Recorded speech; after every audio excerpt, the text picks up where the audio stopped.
Service रही से आसने हेल्प कर अधिकार होगी प्रणाम भाई अनुरोध करके कोर्ट जय जगन्नाथ ओम साईरा नरसिंहपुर अंचल कानपुर अंचल गोटे छोटिया स्वेच्छासेवी संगठन प्रेरणा फाउंडेशन शिक्षा स्वास्थ्य परिमल वृक्षरोपण असहायक साहाय्य आदि विभिन्न क्षेत्र में लोक मानक साहाय्य सहयोग करसु तेणु आमरी सेवा कार्यक्रम को सम्मान देवे आठगढ़ सेवा फाउंडेशन रंजिता मैम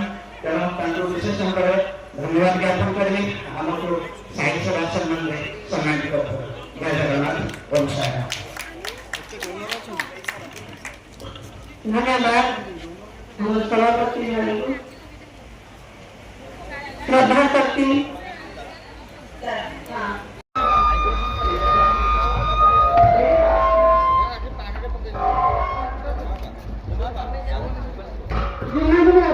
अनुरोध करके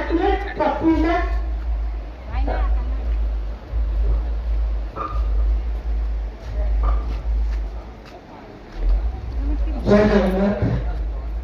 उस माध्यमों का यूनिवर्सल फ्रीड फाउंडेशन को फाउंडर आनंद नारायण किंतु मैं कला बसी कही पारे मोर को फाउंडर अच्छा श्रीमती चिन्मय पट्टनायक से विपद कहे नमस्कार ओम साई।